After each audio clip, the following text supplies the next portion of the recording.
Very good morning. எல்லாருக்கும் ஆடிபிளா இருக்கா?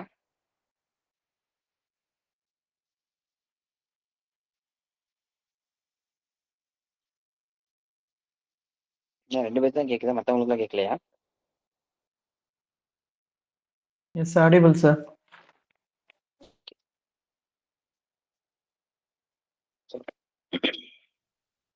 சரி, ஓகே. நம்ம வந்து டெஃபினிஷன் கிளாஸஸ் எல்லாமே முடிச்சிட்டோம். இப்போ நம்ம நெக்ஸ்ட் வந்து எது சேஞ்சஸ் இருக்கோ அந்த ப்ரொவிஷன் பார்க்கலான்னு. அதாவது இன்னைக்கு நம்ம பார்க்கக்கூடிய முக்கியமான ப்ரொவிஷன் வந்து 173யும் 175ல 3யும் இது ரெண்டும் வந்து பார்க்க போறோம்.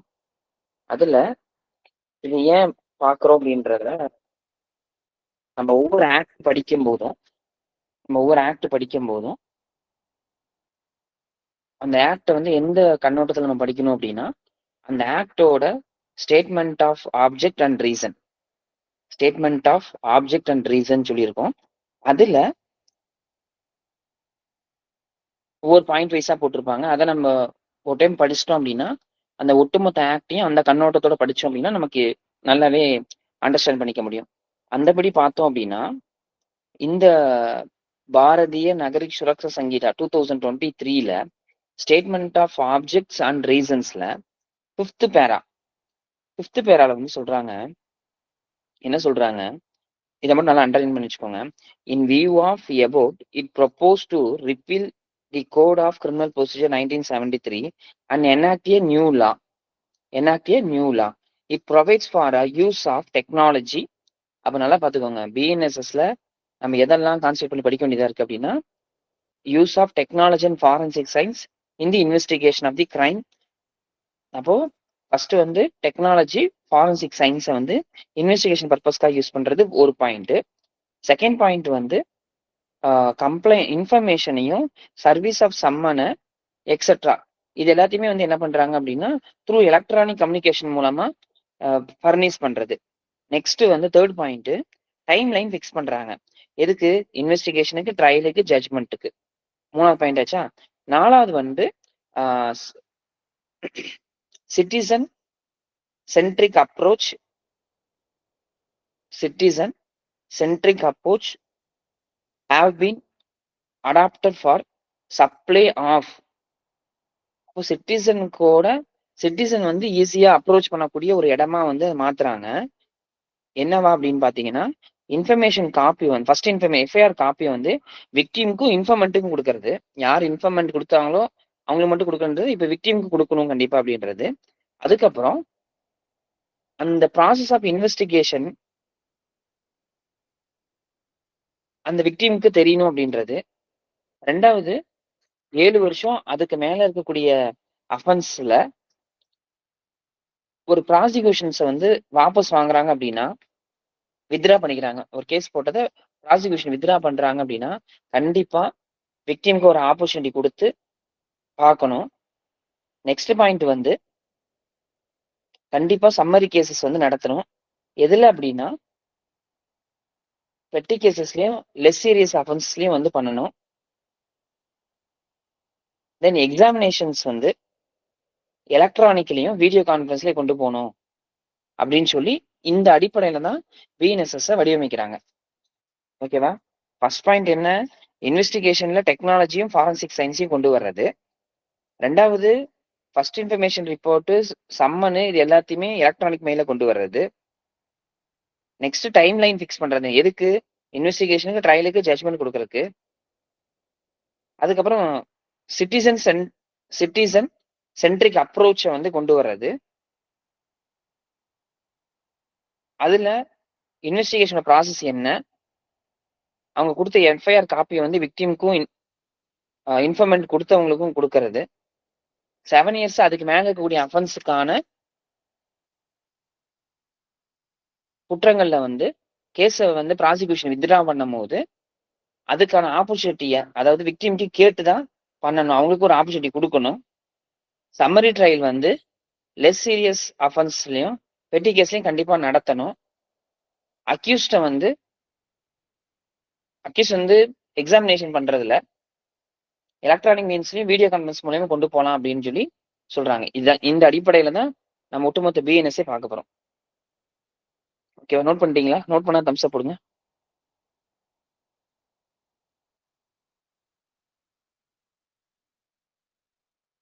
இதுல இப்ப ரீசெண்டா ஒரு ஜட்ஜ்மெண்ட் வந்திருக்கு.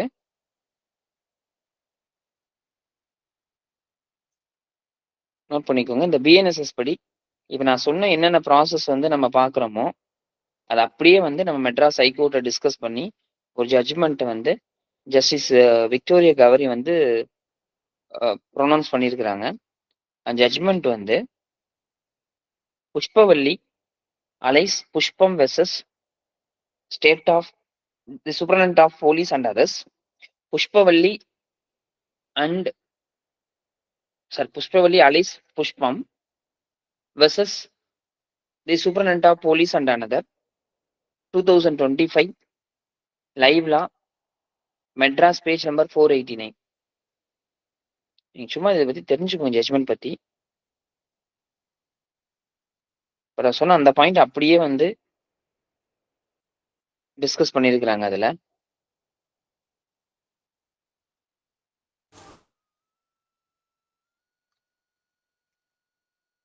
ஓகே, இப்போ நம்ம நேரா 173 போயிடலாம்.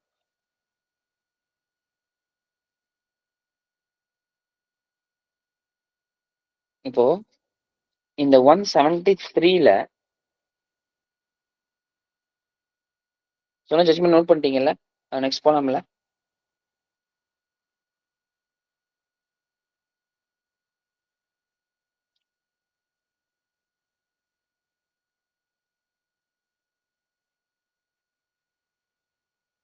ஓகே, இப்போ 173 பார்க்க போறோம். Chapter number 13. Chapter number 13 information to the police and their power to investigate. இது வந்து 173. இது அப்படியே முன்னாடி பார்த்தீங்கன்னா chapter number 12 chapter number 12 section வந்து 154. செக்ஷன் 154. இப்போ அந்த 154 எடுத்து நீங்க வாசிச்சீங்க அப்படின்னா சிஆர்பிசில வந்து 154 புக் வச்சிருந்தீங்கன்னா 154 எடுத்து வாசிச்சு பாருங்க. இதுல இதுக்கும் அதுக்கும் கம்பேர் பண்ணி நான் உங்களுக்கு சொல்றேன். 154ல எடுத்து படிச்சு பார்த்தோம்னா இதே மாதிரி information in the cognizable cases தான். இங்கே information in the cognizable cases. But லைன்ல பாருங்க, every information relating to the commission of the cognizable offence if given orally to an officer in charge of police station shall be reduced to writing அப்படின்னு சொல்லி சொல்றாங்க. அப்ப அங்க என்ன ஒரு வார்த்தை மென்ஷன் பண்ணிருக்காங்க? shall be அப்படின்னு சொல்லி போட்டாங்க. shall be reduced in writing அப்படின்னு சொல்லி போட்டாங்க. அப்போ என்ன, கண்டிப்பா அங்க வந்து எஃப்ஐஆர் ரெஜிஸ்டர் பண்ணி தான் ஆகணும். வேற ஆப்ஷனே இல்ல. Shall be register. ஒருத்தங்க போய் காக்னிசபிள் அஃபென்ஸ் சம்பந்தமா சொல்றாங்க. இப்ப காக்னிசபிள் அஃபென்ஸ்னா என்ன? Arrest without warrant. அது மட்டுமா அப்படின்னு பாத்தீங்கன்னா அந்த அஃபென்ஸ் காக்னிசபிள் அஃபென்ஸா எப்படி கண்டுபிடிக்கிறதுனா ஷெட்யூல் ஃபர்ஸ்ட்ல போய் நம்ம கண்டுபிடிக்கணும். அப்போ இது பக்கத்துல எழுதிக்கோங்க. காக்னிசபிள் அஃபென்ஸ்னு சொல்லி வரக்கூடிய இடத்துல அப்படியே பக்கத்துல செகண்ட் ஷெட்யூல் சொல்லி ஃபர்ஸ்ட் ஷெட்யூல் சொல்லி போட்டுக்கோங்க.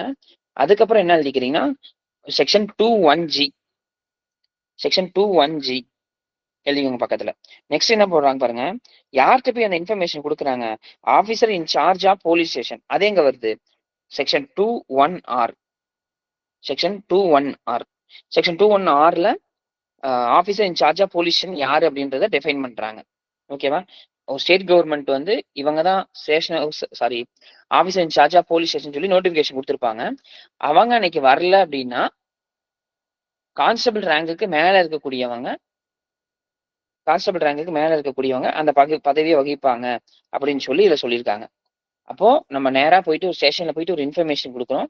அந்த இன்ஃபர்மேஷன் காக்னிசபிள் அஃபென்ஸ்னா கண்டிப்பா வந்து எஃப்ஐஆர் வந்து ரெஜிஸ்டர் பண்ணிருக்கணும். அப்ப இது சம்பந்தமா ஏற்கனவே 154 இருக்கும்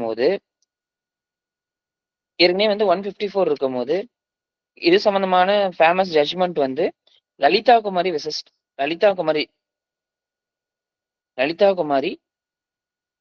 versus state of UP AIR 2014 supreme court page number 187. அப்படியே மாம்பழம் பண்ணி வச்சுக்கோங்க. இந்த ஜட்ஜ்மெண்ட்டை ரொம்ப இம்பார்ட்டன்டான ஜட்ஜ்மெண்ட். இது வந்து நம்ம தமிழகத்துல ஈரோட்டை சேர்ந்த அப்போ சிஜேவா இருந்த ஜஸ்டிஸ் சதாசிவம் வந்து இந்த ஜட்ஜ்மெண்ட் ரெண்டர் பண்ணிருக்காங்க. இது கான்ஸ்டியூஷனல் பெஞ்ச் ஜட்ஜ்மெண்ட். இந்த ஜட்ஜ்மெண்ட்ல தான் வந்து இந்த 154ன்றது விக்டிம்கான ஒரு ரைட்ஸ் இது. இதுல வந்து பெரிய அளவுக்கான இப்ப 1973லயே ஷால் போட்டு தான் போட்டிருக்காங்க அந்த ப்ரொவிஷனே. ஆனா 1973ல இருந்து 2014 வரைக்குமே யாருமே போயிட்டு கம்ப்ளைண்ட் கொடுத்தா எஃப்ஐஆர் ரெஜிஸ்டர் பண்றதே இல்ல. அப்போ என்ன பிரச்சனை ஆகுது அப்படின்னா, நெறைய இடத்துல வந்து அங்க ஒரு கட்ட பஞ்சாயத்து மாரி நடக்கக்கூடிய வாய்ப்புகள் நெறையவே ஏற்பட்டுருச்சு.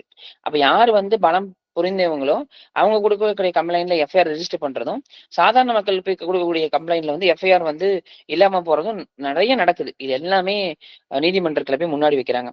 அப்ப இன்னொன்னு ஒரு வாதமும் வைக்கிறாங்க நீதிமன்றத்துல. என்ன வைக்கிறாங்க அப்படின்னா, அப்ப நெறைய பேர் போய் பொய் கேஸ் குடுத்தாங்கன்னா என்ன பண்றது அப்படின்னு சொல்லி சொல்றாங்க. அப்போ என்ன ஜட்ஜ்மெண்ட் டிஸ்கஸ் பண்றாங்கன்னா, இந்த 154ன்றது விக்டிமோட ரைட்ஸ் வந்து பேசுறாங்க. இந்த டைம் வந்து அக்யூஸ்ட் வந்து பாதிக்கப்படுவாங்கன்னு பேசுறதுக்கு இல்ல. நீங்க வந்துச்சுன்னா அது காக்னிசபிள் ஆஃபென்ஸா நீங்க எஃப்ஐஆர் ரெஜிஸ்டர் பண்ணுங்க. அப்புறம் இன்வெஸ்டிகேஷன் பண்ணும்போது அவங்க வந்து தப்பு பண்ணல, இல்ல அந்த விஷயம் மிஸ்டேக் ஆஃப் ஃபேக்ட்னா நீங்க க்ளோஸ் பண்ணிருங்க அத. ஆனா நீங்க ஃபர்ஸ்ட் ஒரு இன்ஃபர்மேஷன் குடுத்து அதுக்கு எஃப்ஐஆர் ரெஜிஸ்டர் பண்ணுங்கன்றதான் இந்த லலிதா குமாரி ஜட்ஜ்மெண்ட்ல. லலிதா குமாரி ஜட்ஜ்மெண்ட்ல இன்னொரு லேண்ட்மார்க் விஷயம் வந்து என்ன அப்படின்னா, பிரிலிமினரி என்கொயரி பண்ணிக்கலாம்னு ஒரு டோர வந்து ஓப்பன் பண்றாங்க. பிரிலிமினரி என்கொயரினா என்ன அப்படின்னு? பிரிலிமினரி என்கொயரினா என்னன்னா, இந்த இதுக்கு நான் என்ன சொன்னேன், வந்தவுடனே எஃப்ஐஆர் ரெஜிஸ்டர் பண்ணி அப்புறம் தான் விசாரிக்கணும். பிரிலிமினரி என்கொயரினா, முன்னாடி வந்து ஒரு விசாரணை பண்ணிட்டு, அதுக்கப்புறம் தான் வந்து அவங்க எஃப்ஐஆர் ரெஜிஸ்டர் பண்ணணும். அப்ப அந்த என்னென்ன அஃபென்ஸ் அப்படின்னா, நோட் பண்ணி வச்சுக்கோங்க. ட்ரிபிள் சி டபுள் எம்னு போட்டு வச்சுக்கோங்க. Triple C double M, triple C double M போட்டு வச்சுக்கோங்க. இந்த ட்ரிபிள் சில ஃபர்ஸ்ட் சி கரப்ஷன் கேசஸ், 2வது கமர்ஷியல் கேசஸ், கமர்ஷியல் பிசினஸ் சம்பந்தமான கேசஸ், கேஸ் இன் டிலே, கேஸ் இன் டிலே. அப்புறம் டபுள் எம் சொன்னோம்னா, அந்த 2 எம்ல ஒன்னு வந்து மெடிக்கல் நெக்லிஜென்ஸ், தென் மேட்ரிமோனியல் கேசஸ். இந்த 5 அஃபென்ஸ் வந்துருச்சுன்னா ஆட்டோமேட்டிக்கா பிரிலிமினரி என்கொயரி கண்டக்ட் பண்ணி அவங்க வந்து கொண்டு போலாம். நோட் பண்ணிட்டீங்களா எல்லாருமே?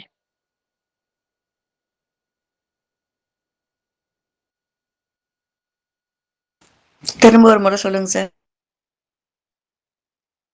சரி, ஓகே. இந்த லலிதா குமாரில எஃப்ஐஆர் வந்து மஸ்ட் ரெஜிஸ்டர் பண்ணணும்.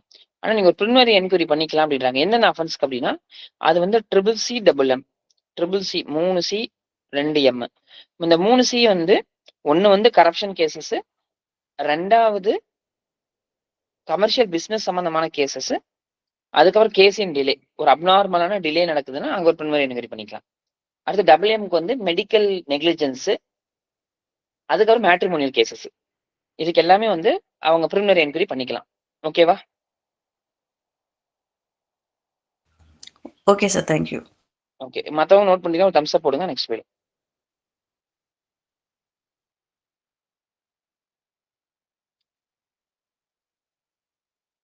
ஓகே, எல்லாருமே ஆக்டிவா இருங்க. ஆக்டிவா வந்து நோட் பண்ணிக்கோங்க. சரி, ஓகே. இப்போ 173க்கு வந்துருவோம். இந்த 173ல புதுசா நம்ம இப்ப பார்க்க போனா ஒரு வேர்ட் வந்து ஆட் ஆயிருக்கு. பாருங்க, நல்லா அதை அண்டர்லைன் பண்ணிக்கோங்க. வேற ஏதாவது டிஃபரெண்டான மார்க் இருந்துச்சுன்னா மார்க் பண்ணிக்கோங்க. Every information relating to the commission of the cognizable offence irrespective of the area அப்படின்ட்டாங்க. இந்த irrespective ஆஃப் ஏரியா அப்படின்னா என்னன்னா, இப்ப நம்ம போய் ஒரு இன்ஃபர்மேஷன் போய் கொடுக்குறோம். அவன் ஃபர்ஸ்ட் எடுத்தோன்னு பார்ப்பான், எங்க நடந்துச்சு அப்படின்னா, சார் இதெல்லாம் இங்கே வராது சார், நீங்க நேரா போங்க, வேற ஸ்டேஷன்ல போய் கொடுங்க சார், இந்த ஸ்டேஷனுக்குலாம் வராது சார் அப்படின்வாங்க.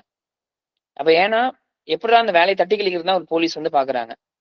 அப்ப இப்ப அதனாலதான் என்ன பண்ணிட்டாங்க, விக்டிம் வந்து பாதிக்கப்படக்கூடாது. ஏன்னா அவன் போய் ஒரு பாதிக்கப்பட்ட ஒருத்தனை போய் ரீவிக்டிம் ஆக்குறாங்க. என்ன, அவன் போய் ஒரு கம்ப்ளைண்ட் கொடுக்கும்போது அங்க போ இங்க போ அப்படின்னு சொல்லி அவனை திருப்பியும் வந்து அலைய விட்டுறாங்க. அப்ப ஜஸ்டிஸ் வந்து அக்செப்டபிலிட்டிஸ் வந்து ஈஸியா இருக்கணும். இருந்தா மட்டும்தான் அது வந்து கொடுக்கப்பட்டதா வந்து அர்த்தமாகும். அப்ப அந்த அடிப்படையில பார்க்கும்போது இந்த irrespective ஆஃப் ஏரியான்றது அப்படியே அப்சல்யூட்லி 0 எஃப்ஐஆர் தான். எங்க நடந்தாலும் சரி, நீங்க எங்க வேணா புகார் கொடுக்கலாம். எங்க நடந்தாலும் சரி, எங்க வேணா புகார் கொடுக்கலாம். இப்போ உங்களுக்கு ஒரு எக்ஸாம்பிள் சொல்றேன். ஆஸ்திரேலியாவில இருந்து ஒரு கம்ப்ளைண்ட் வந்து குடுக்குறாங்க. இந்த மாதிரி ஒரு சம்பவம் நடந்துருச்சு அப்படின்னு சொல்லி. அவங்க வந்து இந்திய வம்சாவளியை சார்ந்தவங்க. அது குறிப்பா கேரளாவுல வம்சாவளியை சார்ந்தாங்க. அவங்க ஒரு ஒரு இன்ஃபர்மேஷன் கொடுக்குறாங்க த்ரூ இமெயில் மூலமா. த்ரூ இமெயில் மூலமா கொடுக்கும்போது என்ன ஆகுது அப்படின்னா, போலீஸ் வந்து எஃப்ஐஆர் ரெஜிஸ்டர் பண்ணவே இல்லை. ஏன்னா அதுல சைன் இல்ல அப்படி அப்படின்னு சொல்லி. இப்போ ஒரு 2 விஷயம் அடிப்படுது. ஒண்ணு வந்து இமெயில் மூலமா அனுப்புனது, 2வது ஜூரிஸ்டிக்ஷன் வந்து ஆஸ்திரேலியாவில இருந்து. இப்ப பாருங்க, இதுல செகண்ட் லைன் செகண்ட் ஃபர்ஸ்ட் வந்து என்ன சொன்னேன், irrespective ஆஃப் ஏரியா அப்படின்னு சொல்லிட்டேன். அடுத்து 1ல பாருங்க, orally it shall be reduced in writing by him under his direction. அவங்க வந்து எழுதி கொடுக்கறது கண்டிப்பா வந்து அவங்க எழுதி கொடுக்குறாங்க, இல்ல அவங்க சொல்றதுபடி எழுதிக்கிறாங்க. அப்புறம் அவங்கள்ட்ட படிச்சு காமிக்கணும், சைன் பண்ணணுன்றது அடுத்து சொல்றாங்க. அடுத்து பாருங்க, by electronic communication it shall be taken on record by மீயிங் சைன்டு வித்தின் 3 days. மெயில் அனுப்புனதுல இருந்து 3 நாளுக்குள்ள வந்து சைன் போட சொல்லி கொண்டு போகலாம் அந்த கம்ப்ளைண்ட் அப்படின்னு சொல்லி சொல்றாங்க. இப்போ இதே ஆஸ்பெக்ட்ல கேரளாவில் வந்து ஒரு இஷ்யூ ரைஸ் ஆகி அது ரிப்போர்ட்டும் ஆகுது. அந்த ஜட்மெண்ட் நோட்டிக்கோங்க, இந்த இர்ரெஸ்பெக்டிவ் ஆஃப் ஜூரிஸ்டிக்ஷன் சம்பந்தமா.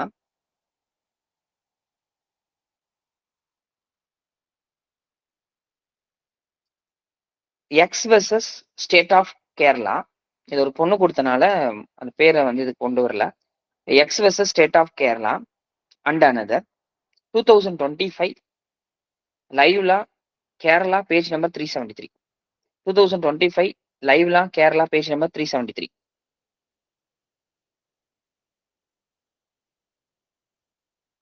இதுல ஹெல்டு போர்ஷன் என்னன்னா, police cannot refuse to register FIR and complaint sent from abroad if cognizable offense made out. cognizable made out ஆயிடுச்சுன்னா நீங்க வந்து அங்க அப்ராட்ல கொடுத்தாங்க இங்க கொடுத்தாங்கன்னு சொல்லி அதை புறக்கணிக்க கூடாது, தவிர்க்க கூடாது அப்படின்னு சொல்லி சொல்றாங்க.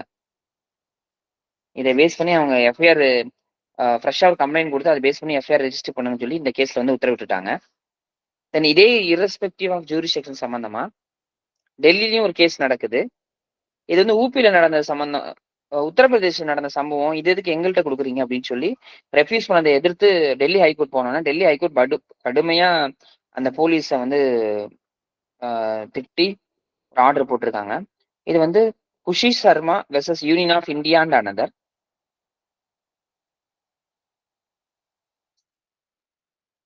குஷி Sharma versus union of India 2025 live law Delhi page number 567. Page number 567. இப்போ ஜீரோ எஃப்ஐஆர் கான்செப்ட் என்னன்னா, வந்தோடனே கிரைம், இப்போ வந்து உங்களுக்கு எல்லாத்துக்கும் தெரியும் கிரைம் நம்பர் வந்து ஒரு நம்பர் கொடுப்பாங்க. இப்போ 6125 7125 அது மாதிரி ஒரு நம்பர் கொடுப்பாங்க. அந்த நம்பர் இல்லாம 0 அப்படின்னு சொல்லி போட்டு ஒரு எஃப்ஐஆர் கொடுப்பாங்க. அது என்ன பண்ணுவாங்க, ஜீரோ எஃப்ஐஆர்ல என்ன நடக்கும் அப்படின்னா, ஒரு எஃப்ஐஆர் வந்து போடுவாங்க, போட்ட உடனே அது எந்த ஜூரிஸ்டிக்ஷனுக்கோ அப்படியே அந்த எஃப்ஐஆர் வந்து ஃபார்வர்ட் பண்ணிடுவாங்க. அங்க இன்வெஸ்டிகேஷன் நடக்கும். இல்ல ரொம்ப சீரியஸான அஃபென்ஸ், ஒரு ரேப் சம்பந்தமான அஃபென்ஸ்னா அந்த ஸ்டேஷனை இன்வெஸ்டிகேஷனை கொண்டு போய் நெக்ஸ்ட் அவருக்கு டிரான்ஸ்ஃபர் பண்ணலாம். நான் உங்களுக்கு பின்னாடி ப்ரொவிஷனோட எக்ஸ்பிளைன் பண்றேன். ஓகே, இப்போ 173ல இரஸ்பெக்டிவ் ஆஃப் ஜூரிஸ்டிக்ஷன் சொல்லி ஜீரோ எஃப்ஐஆர் சம்பந்தமா டிஸ்கஸ் பண்றாங்க. நெக்ஸ்ட் போய் அந்த கொடுக்கக்கூடிய ஒரு இன்ஃபர்மேஷனை வந்து கண்டிப்பா அவங்க வந்து என்ன பண்ணணும் அப்படின்னா, அவங்களுக்குன்னு சொல்லி ஸ்டேட் பிரிஸ்கிரைப் பண்ணக்கூடிய அந்த ஃபார்மெட்ல வந்து அவங்க எழுதி வைக்கணும். எழுதி வைக்கணும். இது ஆக்ஷன் நடக்கிறது. சரி, ஓகே, ஒருத்தவங்க போய் இன்ஃபர்மேஷன் ஓரலாம் சொல்றாங்க அப்படின்னா என்ன பண்ணணும் அப்படின்னா, அவங்க சொல்ல ஒருத்தவங்க அங்க இருக்கக்கூடிய ஸ்டேஷன் ஆஃபீஸர் வந்து எழுதிக்கணும். எழுதி அதை அவங்களுக்கு படிச்சு காமிக்கணும். படிச்சு காமிச்சதுக்கு அப்புறம் அவங்க சைன் வாங்கணும். தென் சப்சிக்வெண்டா வந்து எஃப்ஐஆர் ரெஜிஸ்டர் ஆகும். அந்த இன்ஃபர்மேஷன் ரிசீவ் ஆனதுக்கு அப்புறம் எஃப்ஐஆர் ரெஜிஸ்டர், அந்த எஃப்ஐஆரையும் வந்து படிச்சு காமிக்கணும். அந்த எஃப்ஐஆரையும் வந்து அவங்க வந்து படிச்சு காமிக்கணும். படிச்சு காமிச்சிட்டு நெக்ஸ்ட் எஃப்ஐஆர் ரெஜிஸ்டர் பண்ணி அந்த எஃப்ஐஆரையும் கையில ஒரு காப்பி கொடுத்து அந்த எஃப்ஐஆர்ல காலத்துல வந்து என்ன பண்ணிடுவாங்க, நான் வந்து இந்த எஃப்ஐஆரை வந்து பெற்றுக்கொண்டேன் அப்படின்னு சொல்லி அங்க ஒரு காலம் இருக்கும். அந்த காலத்தை வந்து சைன் பண்ணி கொடுத்துருவாங்க. ஓகே, இப்போ இரஸ்பெக்டிவ் ஆஃப் ஜூரிஸ்டிக்ஷன் சொல்லிட்டேன். அதுக்கப்புறம் இந்த எஃப்ஐஆர் ரெஜிஸ்டர் பண்ற சம்பந்தமா சொல்லிட்டேன். தென் செகண்ட் பாயிண்ட் வந்து எலக்ட்ரானிக் கம்யூனிகேஷன் மூலமா வந்து கொடுக்குறாங்க. ஒரு மெயில் மூலமாவோ வாட்ஸ்அப் மூலமாவோ வந்து பெரும்பாலும் இப்போ இங்க வந்து ஒவ்வொரு ஸ்டேஷனுக்கு வாட்ஸ்அப் அந்த அளவுக்கு உருவாகல, பட் மெயில் அந்த அளவுக்கு வந்து உருவாயிருக்கு. இப்போ மெயில் வந்து எங்க அடிச்சாலும் எஸ்பிக்கு வந்து நம்ம மெயில் வந்து அனுப்பிடலாம். அப்ப மெயில் அனுப்புறாங்க அப்படின்னா அந்த மெயில் அனுப்புன உடனே அதுக்கான பிரிஸ்கிரைப் பண்ணக்கூடிய ஒரு நோட்ல நோட் பண்ணி வைக்கணும். நோட் பண்ணி வச்சு அவங்களுக்கு கம்யூனிகேட் பண்ணி, நம்ம 3 நாளுக்குள்ள வந்து இங்க சைன் பண்ணிட்டு போங்க, இந்த நீங்க ஒரு கம்ப்ளைண்ட் அனுப்பியிருக்கீங்கல்ல வாங்க அப்படின்னு சொல்லி கூப்பிடணும். சரி, ஓகே. இப்போ ஒரு இன்ஃபர்மேஷன் வந்து ரிசீவ் ஆகுது. அந்த இன்ஃபர்மேஷன் வந்து எது சம்பந்தமானது அப்படின்னா, ஒரு பெண்களுக்கு எதிரான குற்றங்கள் சம்பந்தமானது. அது வந்து 64 to 71, section 64 to 71, then section வந்து 74 to 79, தென் 124. இது சம்பந்தமான ஒரு அஃபென்ஸ் பெண்கள் சம்பந்தமா வந்துச்சு அப்படின்னா, அப்ப அதை யார் ரெக்கார்ட் பண்ணணும் அப்படின்னா, அங்க ஒரு உமன் போலீஸ் ஆபீசர் தான் ரெக்கார்ட் பண்ணணும் அப்படின்னு சொல்லி சொல்றாங்க.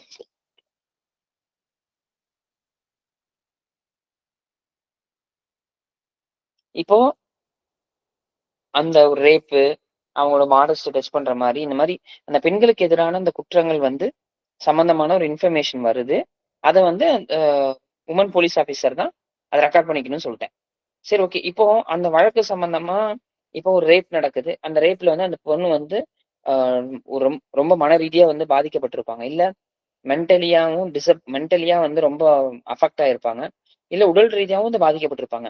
அப்ப அந்த மாதிரி சமயத்துல வந்து என்ன பண்ணக்கூடாது, "ஏம்மா கம்ப்ளைண்ட் குடுத்துட்டேம்மா, இங்க வாம்மா" அப்படின்னு சொல்லி அவங்கள வந்து டார்ச்சர் பண்ணிட்டு இருக்கக்கூடாது. அவங்க எந்த இடத்துல இருக்கிறாங்களோ, அந்த இடத்துக்கு நேரா போய் விசாரிக்கணும். இல்ல, இல்ல வீட்ல இருந்தா வீட்ல இருக்கக்கூடிய சொன்னா நான் ஓப்பனா வந்து நெறைய விஷயங்கள் பேச முடியாது அப்படின்னா, மேம் இந்த இடத்துக்கு நீங்க வாங்க" அப்படின்னு சொல்லி அவங்க எங்க கன்வீனியன்ட்டா ஃபீல் பண்றாங்களோ, அந்த இடத்துக்கு போய் விசாரிக்கணும். அவங்க எங்க போய் கன்வீனியன்ட்டா ஃபீல் பண்றாங்களோ, அந்த இடத்துக்கு போய் விசாரிக்கணும். அது மட்டும் இல்லாம, அவங்க வந்து ஒரு வேள ஊமையா இருக்கிறாங்க. இல்ல அவங்க வந்து அ என்ன சொல்றது?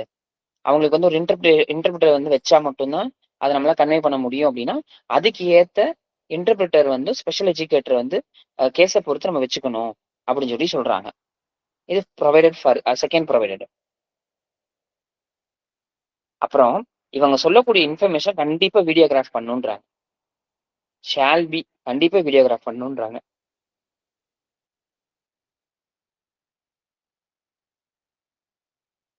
அதுக்கப்புறம் 183 கீழ அவங்க போய் என்ன பண்ணணும் அப்படின்னா, ஒரு போலீஸ்ட்ட போயிட்டு அந்த விக்டிம நிப்பாட்டி வந்து ஸ்டேட்மெண்ட் வாங்குவாங்கல்ல, அந்த ஸ்டேட்மெண்ட் வாங்குறத பத்தியும் பேசுறாங்க. தென் இதான் ரொம்ப இம்பார்ட்டன்டான ஒரு விஷயம். 2ல காப்பி வந்து உடனடியாக என்ன விஷயத்த வந்து அவங்க குடுக்கக்கூடிய இன்ஃபர்மேஷன் வந்து எஃப்ஐஆர் ரெஜிஸ்டர் பண்ணாங்களோ, அத 4த் வித்ன்னு ஒரு வார்த்தை வந்து யூஸ் பண்றாங்க. அண்டர்லைன் பண்ணிக்கோங்க. 4த் வித்ன்னா உடனடியாக. உடனடியாக ஃப்ரீ ஆஃப் காஸ்ட்ல யார் வந்து அந்த இன்ஃபர்மேஷன குடுத்தாங்களோ அவங்களுக்கும், விக்டிமுக்கும் அவங்களுக்கு அல்லது விக்டிமுக்கு 2 பேத்துக்கும் வந்து என்ன பண்ணணும்? குடுக்கணும் அப்படின்னு சொல்லி சொல்றாங்க. ஏற்கனவே இது சம்பந்தமா இது வந்து விக்டிம் குடுக்கறது ஒரு ப்ராசஸ். செகண்ட் வந்து ஒரு அக்யூஸ்ட் வந்து ஒரு கேஸ்ல வந்து அரெஸ்ட் பண்றாங்க.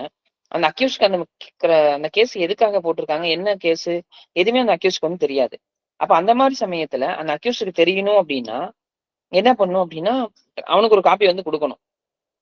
இத மத்தவங்களும் தெரிஞ்சுக்கணும் அப்படின்னா, அத வந்து ஒரு பொதுவான ஒரு தளத்துல வந்து ஏற்படுத்தணும் அப்படின்னு சொல்லி என்ன பண்றாங்க அப்படின்னா, youth bar association versus union of India. Youth bar association versus union of India. AIR 2016 SC page number 4136.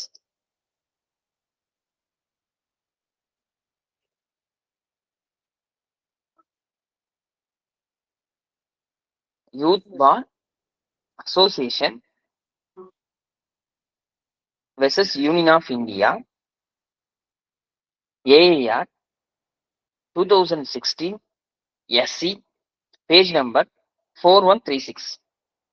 Page number 436. இந்த ஜட்மெண்ட்ல என்ன சொல்றாங்க? இந்த ஜட்மெண்ட் வந்ததுக்கு அப்புறம் தான் இப்ப தமிழ்நாட்டுல சிசிடிஎன்எஸ்ன்னு சொல்லி ஒரு தனியா வந்து ஒரு போர்ட்டல் இருக்கு. அந்த போர்ட்டல்ல போனீங்கன்னா எஃப்ஐஆர் எத்தனை தமிழகம் முழுவதும் எத்தனை எஃப்ஐஆர் போட்டிருக்காங்க, அந்த எஃப்ஐஆர் எடுத்து நம்ம பார்த்துக்கலாம்.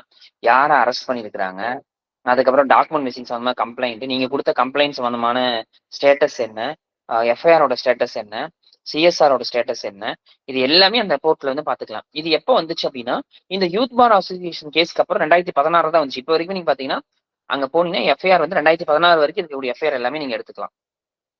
ஓகேவா? அப்போ இந்த ஜட்மெண்ட் அந்த போர்ட்டல் அது சொல்லுங்க. CCTNS ma'am. சிசிடிஎன்எஸ். ஓகே. ஆமா.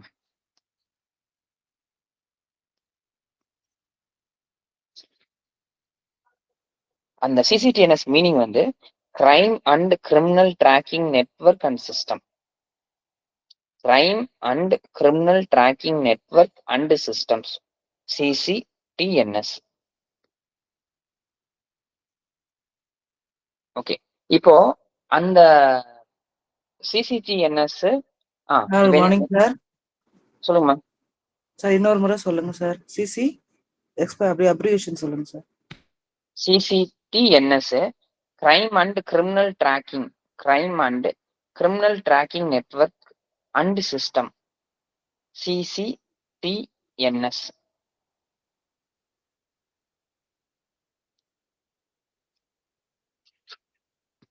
Okay ma'am. பாருங்க, அந்த CCTNS கூட உங்களுக்கு வியூ பண்ணி காமிக்கிறேன்.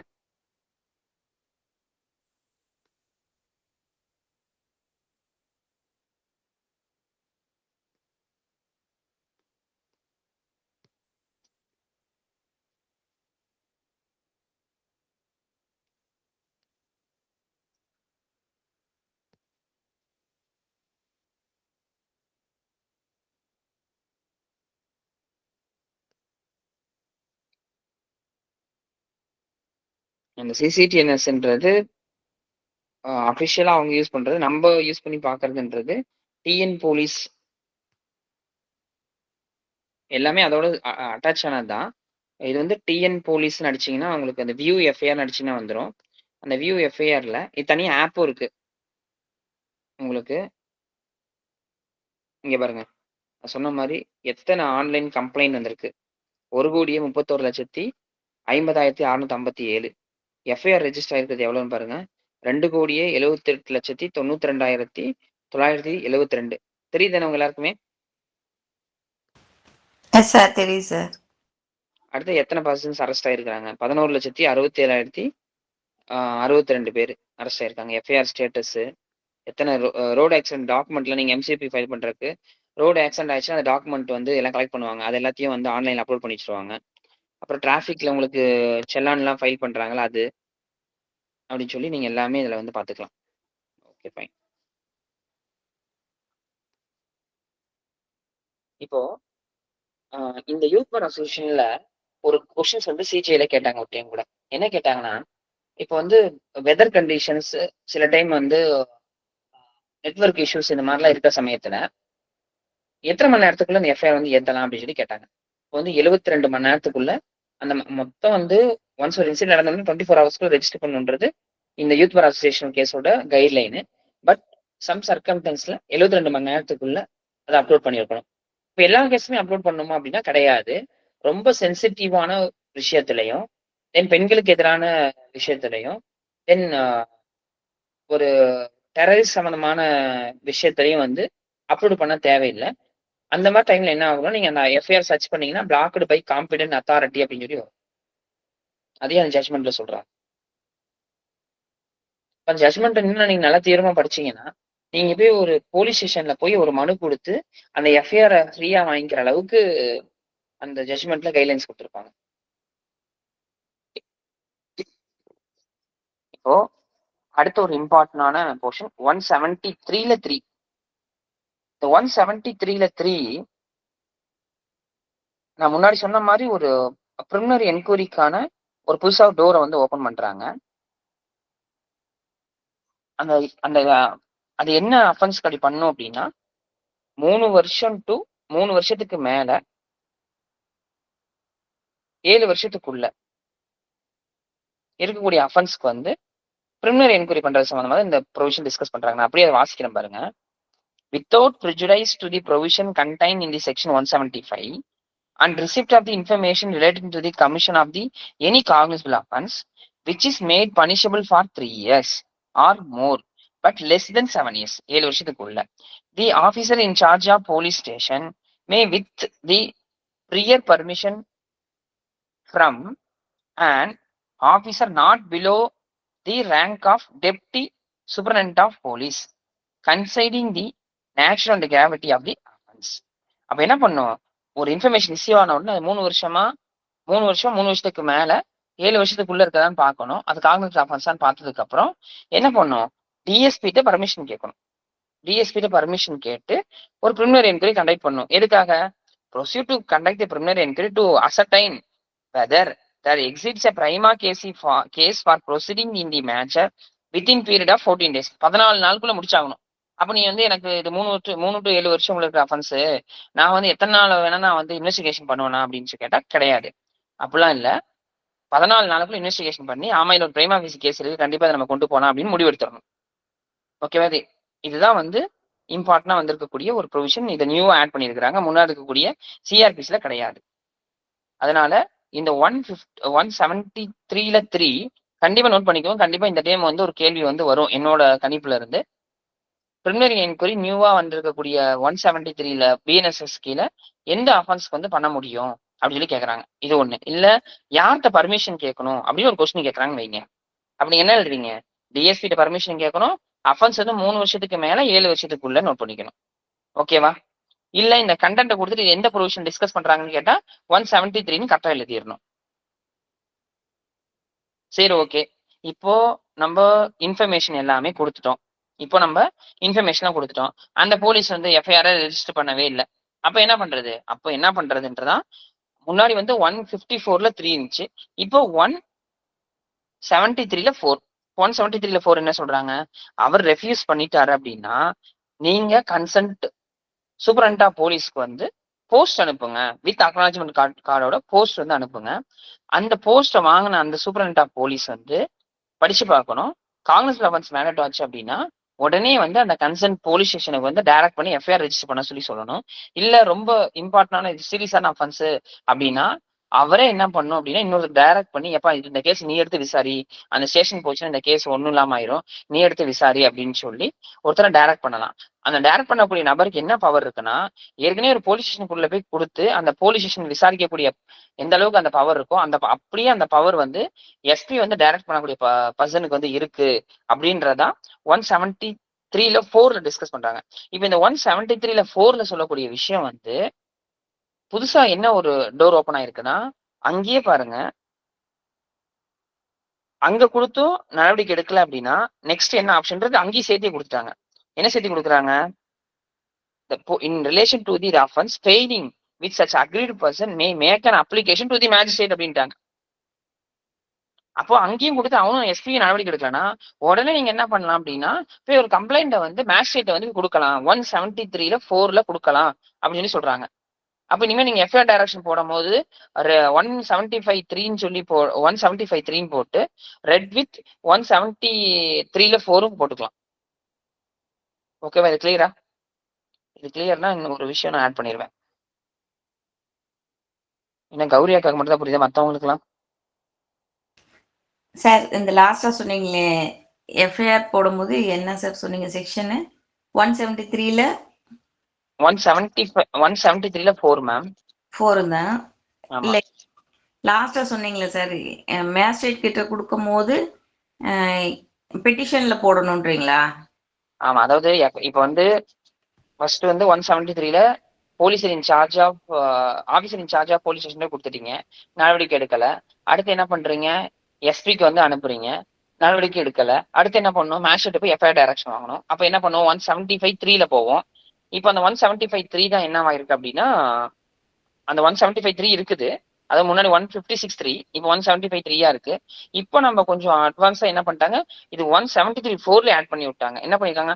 அக்ரீட் பர்சன் வந்து may make an application to the magistrate அப்படின்ட்டாங்க. அப்ப அங்கேயே ஒரு டோரை வந்து ஓப்பன் பண்ணிட்டாங்க. அப்ப நீங்க போடும்போது ரெட் வித் அப்படின்னு சொல்லி போட்டு 173ல 4ம் போட்டுக்கலாம். Okay sir. இது 173ல 3ல எங்க சார் சொல்றாங்க? Magistrate 175(3 ma'am. அதை நான் பின்னாடி எடுப்பேன், அப்ப பாத்துக்கோங்க. 175. Okay sir, okay sir. Okay, இது சம்பந்தமான சைட்டேஷன்ஸ் நோட் பண்ணிக்கோங்க. இப்போ ரீசெண்டா லேண்ட்மார்க் ஜட்ஜ்மெண்ட் இந்த 173ல 3 173 கண்டிப்பா வந்து ஃபாலோ பண்ணணும்னு சொல்லி டிஸ்கஸ் பண்ண ஜட்ஜ்மெண்ட் 173(3 எலாபரேட்டா லலிதா குமாரி ஜட்ஜ்மெண்ட் டிஸ்கஸ் பண்ணியிருக்கிறாங்க. Imran Pratapgarhi versus state of Gujarat 2025 Indian supreme court page number 410. இப்போ நீங்க வரக்கூடிய ஜட்ஜ்மெண்ட்ஸ் ரொம்ப கம்மியா தான் இருக்கும். ஏன்னா இப்போ நீங்க முன்னாடி சிஆர்பிசி இருக்கும்போது ஜட்ஜ்மெண்ட்ஸ் நிறைய படிச்சிருப்பீங்க. இப்போ பிஎன்எஸ்எஸ் வந்ததுக்கப்புறம் இந்த ஒரு வருஷத்துல கொஞ்சம் ஜட்ஜ்மெண்ட் தான் வந்திருக்கு. அதனால நீங்க நல்லா லேண்ட்மார்க் ஜட்ஜ்மெண்ட் நல்லா படிச்சு வச்சுக்கலாம். இந்த இம்ரான் பிரதாப் காதின்றது landmark judgment. Imran Pratapgarhi versus state of Gujarat 2025 Indian supreme court page number 410.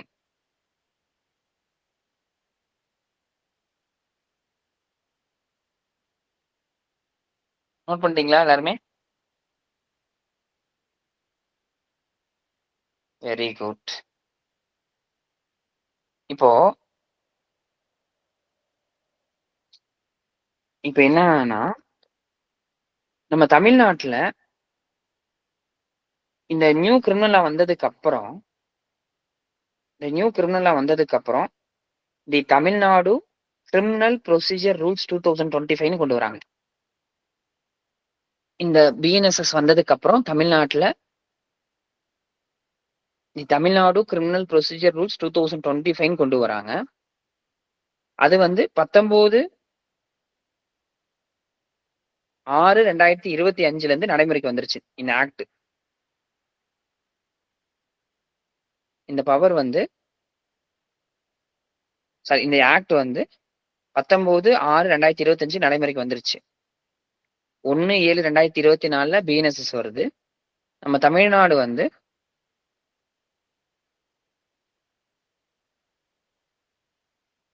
இந்த தமிழ்நாடு கிரிமினல் ப்ரொசீஜர் ரூல்ஸ்ன்னு சொல்லி ஒண்ணு ஏற்படுத்தி அது நடைமுறைக்கு வந்து 19/6/2025 கொண்டு வந்துருச்சு. இந்த ஆக்ட் இந்த ரூல்ஸ்ல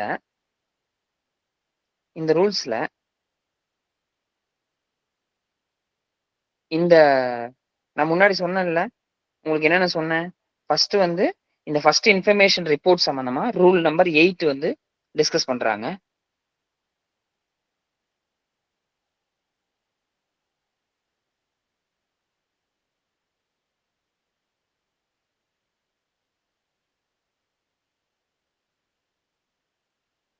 அதுல அந்த எஃப்ஐஆரோட சைஸ் என்ன இருக்கணும், அதோட ஃபார்ம் நம்பர் என்ன, என்னென்ன பர்டிகுலர்ஸ் இருக்கணும் எல்லாமே டிஸ்கஸ் பண்றாங்க இந்த ரூல் நம்பர் 8ல. அந்த ரூல் நம்பர் 8ல சப்செக்ஷன் 5 வந்து அந்த காப்பி வந்து எஃப்ஐஆரோட காப்பி வந்து இன்ஃபர்மெண்ட்டுக்கும் விக்டிமுக்கும் கொடுக்கணும் அப்படின்னு சொல்லி சொல்றாங்க.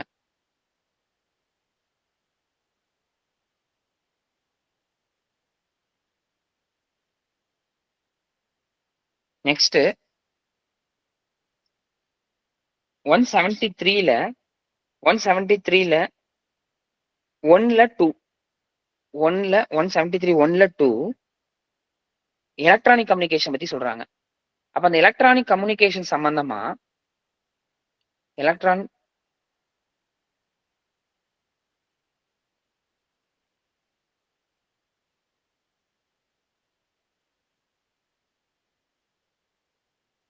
இந்த எலக்ட்ரானிக் கம்யூனிகேஷன் வந்து ரூல் நம்பர் 9 வந்து சொல்றாங்க.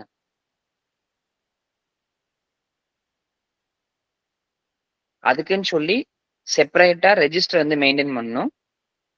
அந்த ரெஜிஸ்டருக்கான ஃபார்ம் நம்பர் 5 அப்படின்னு சொல்லி சொல்றாங்க.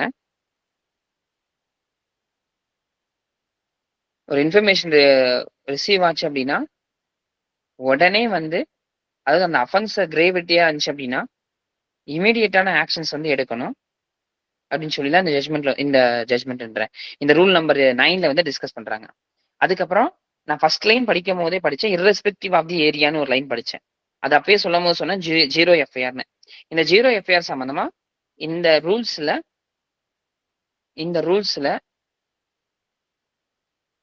ரூல் நம்பர் 10 வந்து டிஸ்கஸ் பண்றாங்க. ரூல் நம்பர் 10 வந்து டிஸ்கஸ் பண்றாங்க.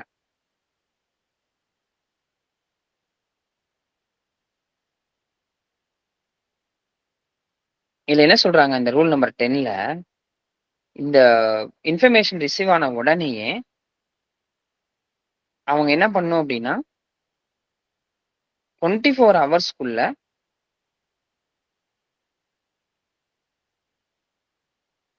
சிசிடிஎன்எஸ் மூலமா அதை வந்து டிரான்ஸ்ஃபர் பண்ணணும் கன்சென்ட் ஜூரி செக்ஷனுக்கு. அது சம்பந்தமா அக்னாலஜ்மெண்ட் கொடுக்கணும் அப்படின்னு சொல்லிலாம் வந்து இதுல வந்து டிஸ்கஸ் பண்றாங்க. அப்போ இந்த 173 சம்பந்தமான ரூல் நம்பர் வந்து 8, 9, 10. 8 எஃப்ஐஆர் சம்பந்தமானது, 9 வந்து இ இன்ஃபர்மேஷன் ரெஜிஸ்டர் சம்பந்தமானது, 10 வந்து ஜீரோ எஃப்ஐஆர் சம்பந்தமானது.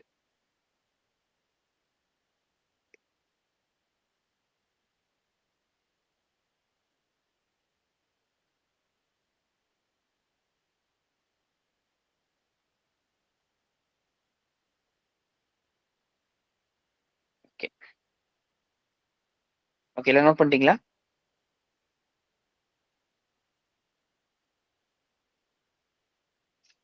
இதுல வந்து நம்ம மெட்ராஸ் ஹைகோர்ட்லயும் ஒரு ஜட்ஜ்மெண்ட் வந்து ரிப்போர்ட்டட் ஆயிருக்கு இந்த 173 இது சம்பந்தமா.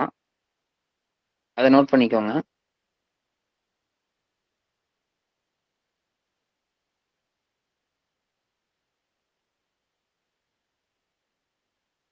Abdul Kader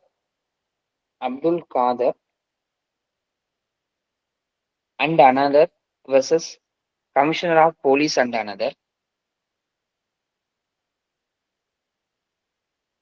2025 Live Law Madras page number 404. Page number 404.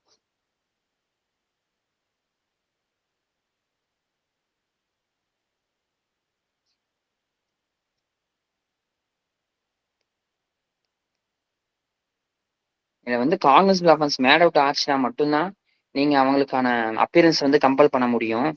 மற்றபடி வந்து நீங்க கம்பல் பண்ணக்கூடாது அப்படின்னு சொல்லி டிஸ்கஸ் பண்றாங்க. நான் பின்னாடி உங்களுக்கு வந்து 179 அதை டிஸ்கஸ் பண்ணும்போது இந்த ஜட்ஜ்மெண்ட் உங்களுக்கு இன்னும் எலாபரேட்டா சொல்றேன்.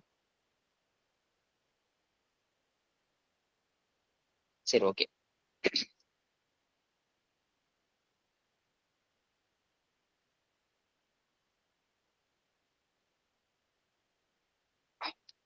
ஓகே, இதை நோட் பண்ணிட்டீங்கன்னா நெக்ஸ்ட் நம்ம மூவ் ஆன் ஆயிடலாம். தம்ஸ் அப் போடுங்க. இதுல ஒரு விஷயம் கன்வே பண்ண மறந்துட்டேன். இந்த 173ல 4ல வந்து சூப்பரண்ட் ஆஃப் போலீஸ்னு வருது. இது பை ப்ராக்டிக்கலா வந்து இப்போ வந்து ஒரு இன்ஃபர்மேஷன் கொடுக்குறீங்க. ஸ்டேஷன் ஆஃபீஸ் வந்து எஃப்ஐஆர்லாம் போட முடியாது, ரெஃப்யூஸ் பண்ணிட்டாரு. நெக்ஸ்ட் வந்து நீங்க எஸ்பிட்ட கொடுக்குறீங்க. அந்த எஸ்பிட்ட கொடுக்குறதுன்றது ரூரலா இருந்தா எஸ்பிட்ட கொடுப்பீங்க, இதே வந்து கார்பரேஷன், இது சிட்டி கார்பரேஷன் அப்படின்னா மாநகராட்சி அந்த மாதிரி வந்துச்சுன்னா கமிஷனர் லிமிட்ல வரும். அப்ப கமிஷனர்னா நீங்க வந்து கமிஷனர் கொடுக்கணும். ரூரல்னா உங்களுக்கு வந்து சூப்பரண்ட் ஆஃப் போலீஸ், சிட்டிக்குள்ள வந்துச்சுன்னா கமிஷனர் கொடுக்கணும். இப்போ ப்ராக்டிக்கலா சொல்றேன்.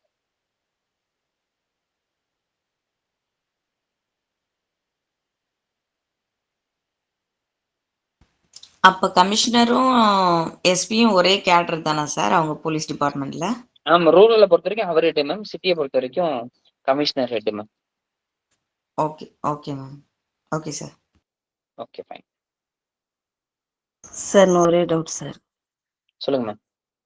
இப்போ வந்து நீங்க எஃப்ஐஆர் ஃபைல் பண்றதுக்கு வந்து பார்க்க கூடாது எந்த ஜுடிஷியன் சொல்லிட்டு எஃப்ஐஆர் ஃபைல் பண்ணிடணும் அப்படிங்கிறீங்களா சார்? இப்போ திடீர்னு ஏதோ ஒரு ஸ்டேஷனுக்கு இந்த மாதிரி இந்த இடத்துல அடிதடி நடக்குது அப்படின்னு சொல்லிட்டு, அப்ப அந்த நேரம் வந்து இது எங்க ஜுடிஷியன் கிடையாது, நீங்க அந்த ஜுடிஷியன்ல கால் பண்ணுங்க அப்படின்னு அவங்க சொல்லலாமா சார்? அப்படிலாம் சொல்லவே முடியாது மேம். நேரா போய் என்னன்னு போய் பார்க்கணும். ஏன்னா அதுக்குள்ள சம்பவம் வந்து என்ன வேணா மாறிடலாம். அதனால இப்போ வந்துட்டு பிஎன்எஸ் மேம், இது பிஎன்எஸ் இப்போ இல்லை மேம், அதுக்கு முன்னாடியே 0F கான்செப்ட் முன்னாடியே வந்துருச்சு பை ஜட்ஜ்மெண்ட் மூலமா. இப்போ இவங்க நிர்பயா கேஸ்க்கு அப்புறம் அந்த 0F கான்செப்ட் பெருசாகி அது எல்லாருமே பண்ணணும்னு சொல்லி சர்க்குலர்லாம் வந்துருச்சு.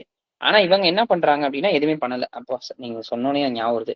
சர்க்குலர் நான் சொல்றேன், நோட் பண்ணிக்கோங்க. இது சம்பந்தம் சர்க்குலரும் போலீஸ் டிபார்ட்மெண்ட்ல இருந்து விட்டுட்டாங்க.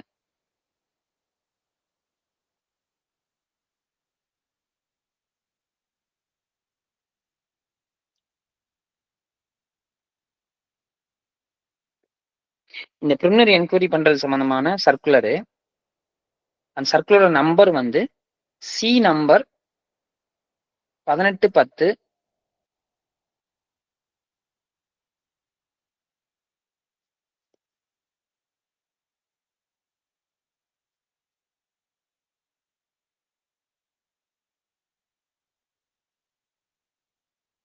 1810/SCRB/2025-5 டேட்டட் வந்து 14/6/2025. டிஜிபி ஆபீஸ் வந்து இந்த சர்க்குலர் வந்து இஷ்யூ பண்றாங்க ரிகார்டிங் தி பிரிலிமினரி என்கொயரி 173ல 3.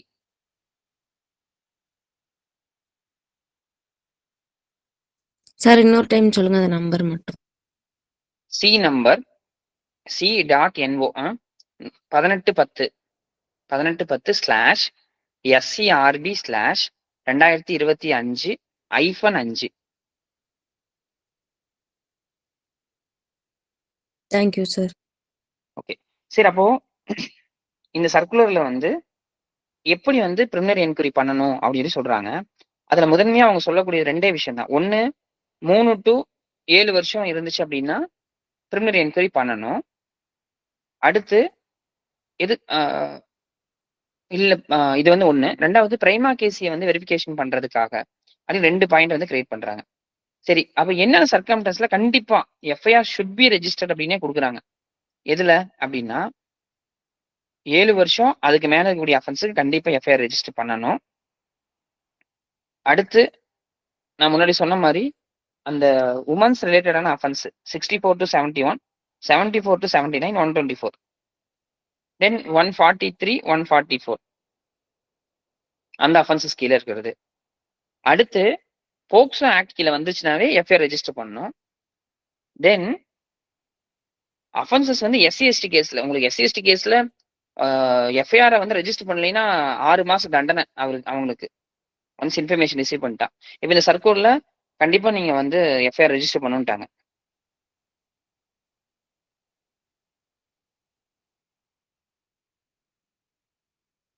அதே மாதிரி அவர் வந்து எஃப்ஐஆர் ரெஜிஸ்டர் பண்ணல அப்படின்னா 199 பிஎன்எஸ்எஸ் கீழே தண்டிக்கக்கூடிய நபர்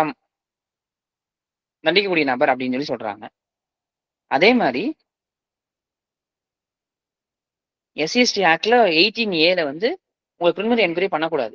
அங்க பார் இருக்கு. பண்ணிட்டா செக்ஷன் 4 கீழே தண்டனை இருக்கு.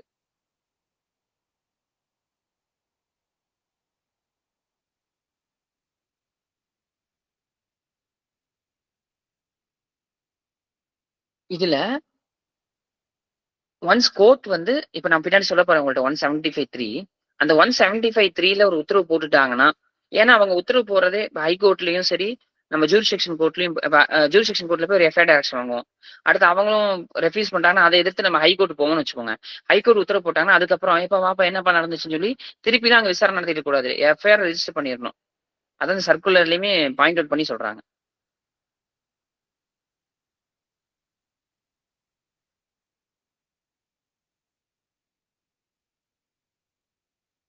சரி, ஓகே. இப்போ அந்த பிரிலிமினரி என்கொயரிய எப்படி பண்ணணும் அப்படின்றதுக்கான கைட்லைன்ஸ் வந்து கொடுக்குறாங்க.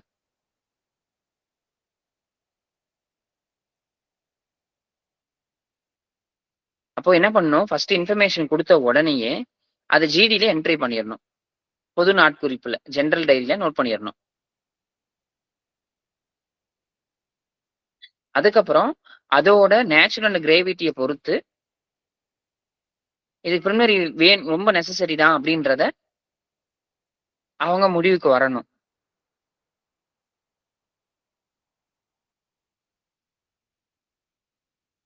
அதுக்கப்புறம் சரி, இங்க டிஎஸ்பிட்ட பர்மிஷன் வாங்கணும்னு சொல்லிட்டாங்க பிரிலிமினரி என்கொயரி பண்றதுக்கு. எப்போ பர்மிஷன் வாங்குறது, எப்போ அந்த பிரிலிமினரி என்கொயரி கொண்டு போறது? அப்பனா என்ன சொல்றாங்கன்னா 48 மணி நேரத்துக்கு மிகாம 48 மணி நேரத்துக்குள்ள அந்த ஸ்டேஷன் ஹவுஸ் ஆபீசர் வந்து அவங்கள்ட்ட பர்மிஷன் வாங்கிடணும்.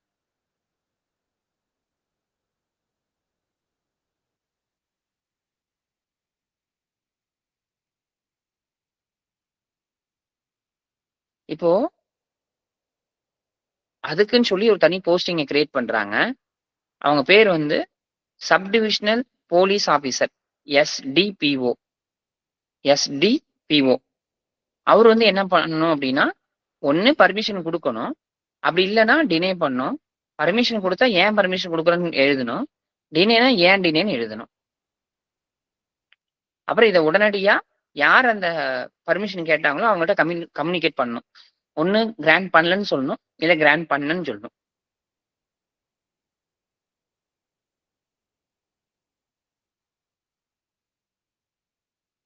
ஒருவேளை டினேவ் ஆயிடுச்சு, இல்ல அந்த 48 மணி நேரத்துக்குள்ள அவர் டைம் கொடுக்கல அப்படின்னா அடுத்து ஆட்டோமேட்டிக்கா அவருக்கு வேற ஆப்ஷனே இல்லை, எஃப்ஐஆர் ரெஜிஸ்டர் பண்ணிடணும். அதே மாதிரி அந்த இன்ஃபர்மேஷன் ரிசீவ் ஆன கம்ப்ளைண்ட் ரிசீவ் ஆன 14 நாளுக்குள்ள முடிவு எடுத்திருக்கணும்.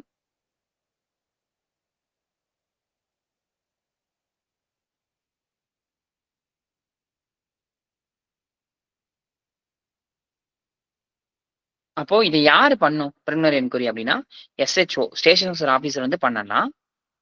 இல்லைன்னா அதுக்குன்னு சொல்லி டெசிக்னேட் பண்ண ஆபீசர் பண்ணலாம் போலீஸ் ஸ்டேஷன்ல.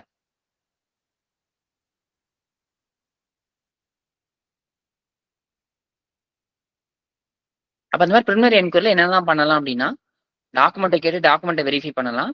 ஸ்பாட்டுக்கும் விசிட் பண்ணலாம்.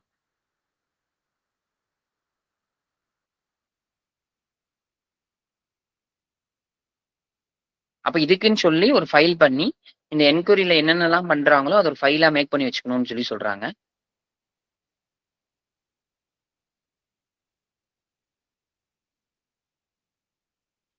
அப்புறம் ஒரு ரிப்போர்ட் ரெடி பண்ணோம். அந்த ரிப்போர்ட்ல வந்து அந்த கம்ப்ளைண்டோட சம்மரி, என்னென்ன மாரிலாம் என்கொயரி பண்ணாங்களோ அது டீட்டெயில், எவிடன்ஸ் கலெக்ட் பண்ணது, இவரோட ஃபைண்டிங்கு, இவரோட கன்க்ளூஷன்.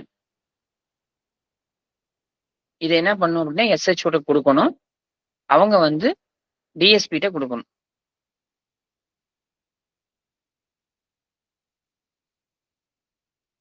அப்புறம் இதுக்குன்னு சொல்லி இருக்கக்கூடிய ஒரு அப்புறம் ஒருவேள கம்ப்ளைண்ட் குளோஸ் ஆச்சுன்னா, உடனே இன்ஃபர்மன்ட்ட அந்த விஷயத்த குடுக்கணும்.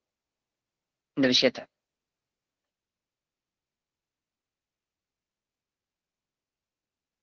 அப்புறம் இதுக்குன்னு சொல்லி ரெஜிஸ்டர் வந்து மெயின்டெயின் பண்ணணும்.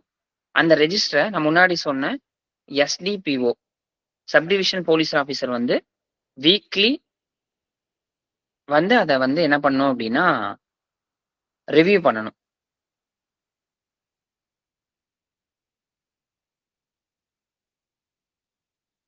அதே மாரி மந்த்லி மீட் பண்ணும்போதும், அந்த மந்த்லி மீட்டிங்ல அந்த பிரிலிமினரி என்குயரி சம்பந்தமான ரிப்போர்ட்ட பேஸ் பண்ணி பண்ணணும்.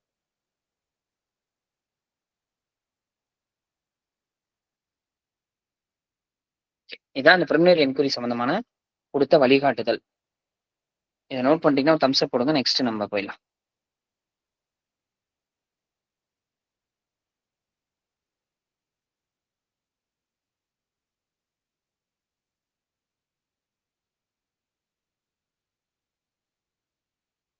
இப்ப அடுத்த நம்ப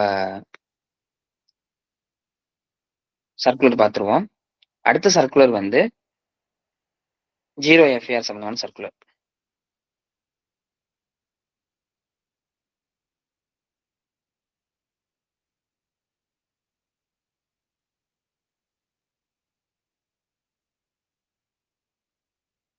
இந்த சர்க்குலரோட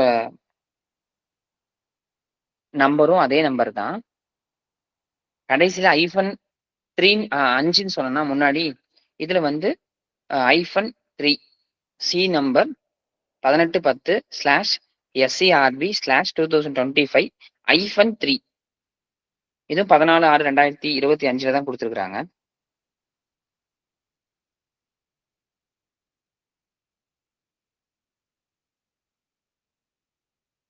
இந்த சர்க்குலர்ல 0 எஃப்ஐஆர எப்படி ரெஜிஸ்டர் பண்ணணும்? அப்படின்னு சொல்லி சொல்றாங்க.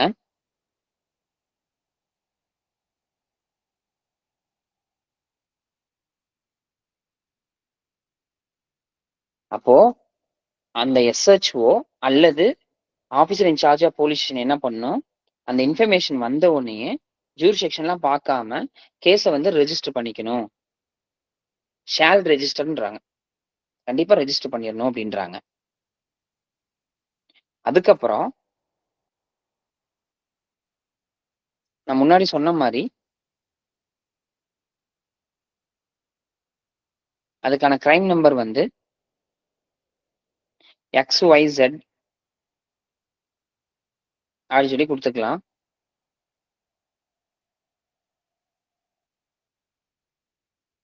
தென்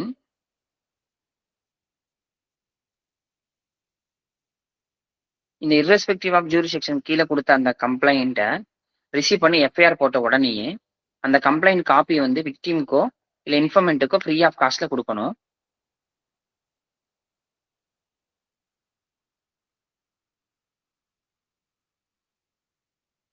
அப்புறம் அங்க இருக்கக்கூடிய ஒரு எஸ்ஹெச்ஓ ஸ்டேஷன் ஹவுஸ் ஆஃபீசர் அவர் தான் இன்சார்ஜ். அவர் என்ன பண்ணணும் அப்படின்னா,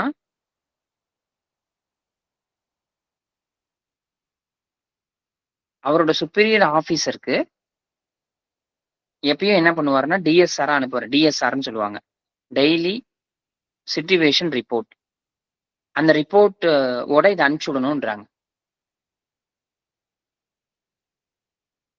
டிஎஸ்ஆரா அனுப்பணும்னு சொல்லி சொல்றாங்க.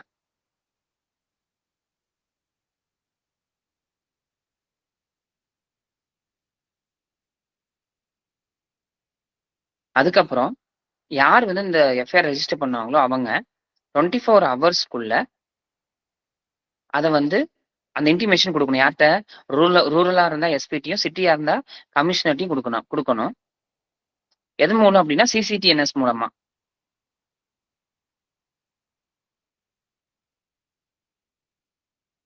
இது வந்து வித்தின் த ஸ்டேட்குள்ள இருக்குது. இப்ப நான் முன்னாடி சொன்ன மாதிரி டெல்லி யூபியில நடந்ததுக்கு டெல்லியில தராங்க அப்படின்னா அதுக்கு என்ன ஒரு போர்ட்டல் இருக்கு தனியா, கிரிமினல் மேக் அப்படின்னு ஒரு போர்ட்டல் அவங்களுக்குள்ள இருக்கக்கூடிய போலீஸ் ஆபீசர்ஸ்குள்ள, CRI-MAC, அது மூலமா அவங்க வந்து கொடுக்கணும். யாருக்கு ஜூரிசெக்ஷனா இருக்குதோ, இப்போ ஒரு இன்ஃபர்மேஷன் ரிசீவ் ஆகுது, அது இர்ரெஸ்பெக்டிவ் ஆஃப் ஜூரிசெக்ஷன்னா ஒருவேளை ஸ்டேட்டுக்குள்ளேயே இருக்குது அப்படின்னா, இப்ப நம்ம கன்சர்ன்ட் எஸ்பிடியும் இல்ல கமிஷனர் ஆஃப் போலீஸ்டையும் நம்ம வந்து சிசிடிஎன்எஸ் மூலமா கொடுக்கணும். இதே வந்து வேற ஸ்டேட்ல இருக்கக்கூடிய அஃபென்ஸ் நடந்ததுக்கு இங்க கொடுக்குறாங்க அப்படின்னா அதுக்கு வந்து த்ரூ கிரிமினல் மேக் மூலமா கொடுக்கலாம். அவங்க வந்து டிரான்ஸ்ஃபர் பண்ணணும், இந்த மாதிரி இன்டிமேஷன் கொடுக்கணும், இந்த மாதிரி எங்களுக்கு ஒரு இன்ஃபர்மேஷன் வந்திருக்கு அப்படின்னு சொல்லி.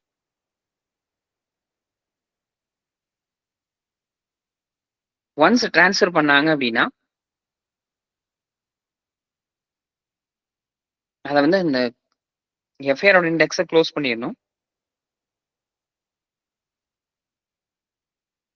அப்புறம் எங்க அது போகுதோ அங்க வந்து நியூ நம்பர் கொடுத்து அது வந்து ப்ராசிக்யூட் ஆகும்.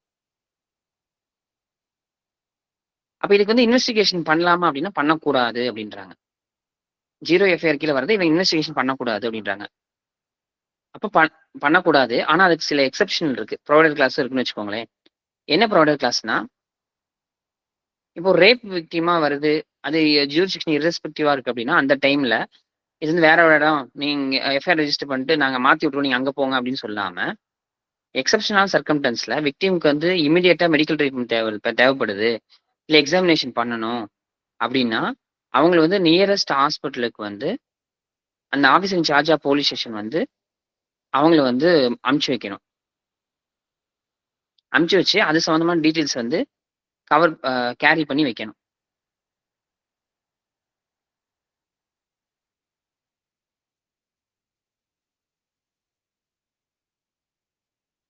அதுக்கப்புறம் யார் வந்து இந்த 0 எஃப்ஐஆர் சம்பந்தமான தகவலை வந்து ரிசீவ் பண்றாங்களோ அவங்க 24 ஹவர்ஸ்க்குள்ள அதுக்குன்னு ஒரு கிரைம் நம்பர் கொடுத்து ஜென்ரல் டைரியில நோட் பண்ணி இதை கொண்டு போகணும், நெக்ஸ்ட் ப்ரொசீடிங்ஸ் கொண்டு போகணும் அப்படின்னு சொல்லி சொல்றாங்க. அதுக்கப்புறம் எல்லா போலீஸ் ஸ்டேஷனும் 0 எஃப்ஐஆர் ரெஜிஸ்டர்னு தனியா ஒன்று மெயின்டைன் பண்ணணும். நான் முன்னாடியே சொன்ன மாதிரி 0 எஃப்ஐஆர் சம்பந்தமா வீக்லி வந்து ரிவைட் பண்ணணும், மந்த்லி மீட்டிங்ல இதை பத்தி வந்து டிஸ்கஸ் பண்ணணும் அப்படின்னு சொல்லி சொல்றாங்க. இது வந்து 0 எஃப்ஐஆர் சம்பந்தமான சர்க்குலர்ல டிஸ்கஸ் பண்ணது.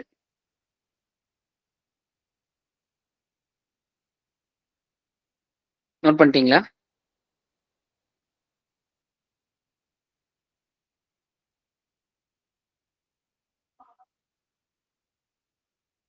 இப்போ நெக்ஸ்ட் வந்து அடுத்த சர்க்குலர் பார்க்கலாம். அடுத்த சர்க்குலர் வந்து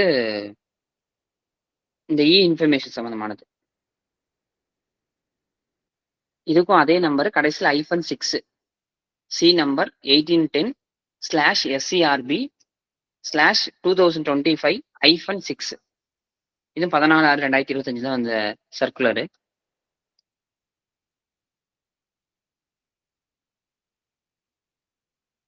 பை ப்ராக்டிக்கலா இது எப்படி பண்ணுன்றத சொல்றாங்க.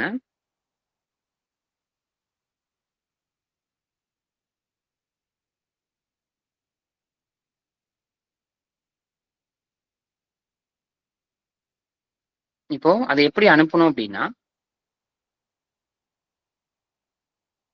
அது வந்து காக்னிட்டிவ் அஃபென்ஸ் சம்பந்தமான ஒரு இன்ஃபர்மேஷன் எலக்ட்ரானிக் கம்யூனிகேஷன் மூலமா அனுப்புறாங்க. எதுக்கு அப்படின்னா, டு தமிழ்நாடு அபிஷியல் போலீஸோட போர்ட்டல் மூலமா ஒரு கம்ப்ளைண்ட் வருது. ஏன்னா இது இப்பயும் நம்ம வந்து ஆன்லைன்ல கம்ப்ளைண்ட் பண்ணிட்டு இருக்கோம், ஆனா அது அந்த அளவுக்கு எஃபெக்டிவா இல்லை, இனிமேல் இருக்கும் நான் நம்புறேன். ஏன்னா இப்போ டேரக்டா அவங்களே பார்த்துக்கலாம் மாதிரி சொல்றாங்க. நெக்ஸ்ட் வந்து அபிஷியல் இமெயில் மூலமாகவோ இல்ல அவங்களுக்குன்னு சொல்லி அபிஷியல் ஃபோன் நம்பருக்கு டெக்ஸ்ட் பண்றது, ஸ்டேஷனோட அபிஷியல் ஃபோன் நம்பருக்கு டெக்ஸ்ட் பண்றது. ஏன்னா இப்ப நீங்க ஆன்லைன்ல வந்து நம்பர் போட்டீங்கன்னா எல்லா நம்பரும் எடுக்கலாம். ஃபர்ஸ்ட் 5 நம்பர் எல்லாத்துக்கும் 1, 94,981 ஆரம்பிக்கும் 5 நம்பர். அதுக்கப்புறம் இருக்கக்கூடிய 5 நம்பர் தான் மாறும். அது எல்லா ஸ்டேஷன்லயுமே அந்த நம்பர் வந்து மெயின்டைன் பண்ணுவாங்க. அந்த நம்பருக்கு மெசேஜ் பண்ணலான்றது சொல்றாங்க. அதுக்கப்புறம் அந்த இன்ஃபர்மேஷன் வந்து ரிசீவ் ஆன உடனேயே ஜெனரல் டைரியில வந்து நோட் பண்ணிடணும். அதுக்கப்புறம் இந்த இன்ஃபர்மேஷன் டைரி தனியா வச்சுக்கணும். அப்ப பாத்துக்கோங்க, பிரிலிமினரி என்கொயரிக்கு தனி டைரி, தென் 0 எஃப்ஐஆருக்கு தனி டைரி, அதுக்கப்புறம் அதுக்கப்புறம் என்ன அப்படின்னா இந்த சொல்லல இன்ஃபர்மேஷன் தனி டைரி ஓகே வச்சு மெயின்டைன் பண்ணும் அப்படின்றாங்க. அப்ப முன்னாடி வந்து என்னென்ன போர்ட்டல் வழியா அனுப்பணும்னு சொல்லிட்டேன். அதுக்கப்புறம் இது சம்பந்தமா வந்து ரெஜிஸ்டர் வந்து மெயின்டைன் பண்ணணும் அப்படின்னு சொல்லிட்டேன். 2 வகையா மெயின்டைன் பண்ணணும். ஒண்ணு டிஜிட்டலாவும் பிசிக்கலாவும் அந்த ஃபார்மேட்டை வந்து ரெடி பண்ணிக்கணும் அப்படின்ட்டாங்க. இப்ப இதை வந்து எப்போ வந்து அபிஷியலா எடுத்துக்கலாம் அப்படின்னா, அந்த 3 நாளுக்குள்ள வந்து அவங்க சைன் பண்ணா மட்டும்தான் நெக்ஸ்ட் ப்ரொசீடிங்ஸ் போகும். இல்ல அப்படின்னா அதை பெரிய அளவுக்கு எடுத்துக்க மாட்டாங்கன்னு சொல்லி போட்டிருக்கிறாங்க, சொல்றாங்க. நெக்ஸ்ட் வந்து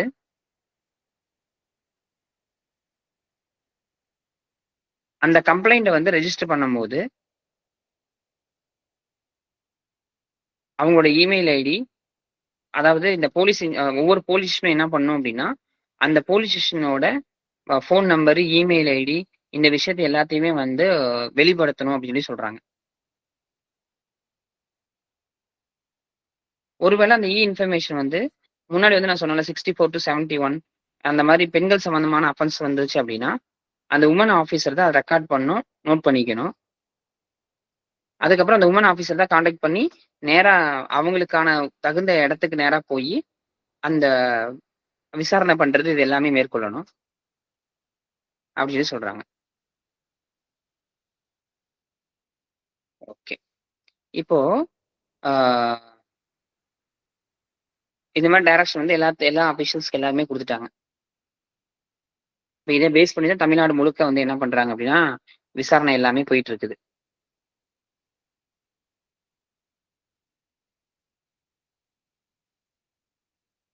ஓகே ஃபைன். ஓகே 173ல இப்போ ஏதாச்சும் நம்ம டிஸ்கஸ் பண்ண வரைக்கும் ஏதாச்சும் டவுட் ஏதாச்சும் இருந்தா கேளுங்க.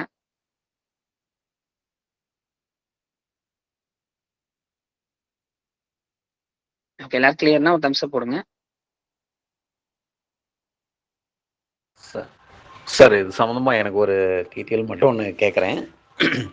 சார் சார் இதில் இந்த சார்ஜ் ஷீட்லாம் இதில் ஆன்லைனில் அனுப்புகிறாங்களா, அது எடுக்கிறதுக்கு ஏதாவது வாய்ப்பு இருக்குங்களா சார் நம்ம சைட்லேருந்து? இல்லை சார், அது டாக்குமெண்ட் வந்து சார்ஜ் ஷீட் பப்ளிக் டாக்குமெண்ட் இல்லைன்னு டிக்ளேர் பண்ணாங்க ஜட்மெண்ட், ஆனால் அப்லோட் பண்ண மாட்டாங்க. உங்களுக்கு ரோடு ஆக்சிடென்ட் கேஸ் மட்டும்தான் சார்ஜ் ஷீட் வந்து நீங்கள் ஆன்லைனில் எடுத்துக்கலாம், மற்றதுக்கு எடுக்க முடியாது. சரிங்க சார், அதான் அது ஆன்லைனில் தான் அனுப்புகிறாங்க, அது வாய்ப்பு ஏதாவது அது அதர் ஸ்டேட்லேருந்து ஒன்று எடுக்கணும், அதுக்காக பார்த்தோம் சார். ஓகே, அது வாங்குறதுக்கு நமக்கு வேறு ஏதாவது வாய்ப்பு இருக்குங்களாங்க சார் அதர் ஸ்டேட்டில் இருக்கிறது? நீங்கள் எப்படி சிஏ போட்டு அங்கே கன்சர்ன் அட்வொகேட்டை பிடிச்சி சிஏ போட்டு எடுக்கணும், வேறு ஆப்ஷனே இல்லை. ஓகேங்க சார். ஓகே சார், சொல்லுங்க. SHO officer in charge of police வந்துட்டு எஃப்ஐஆர் கண்டிப்பா ஃபைல் பண்ணணும்னு சொன்னீங்க இல்ல, அதுக்குள்ள அந்த சர்க்குலர் நம்பர் சொல்லுங்க சார்.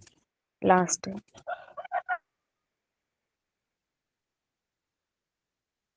ஒரு நிமிஷம்.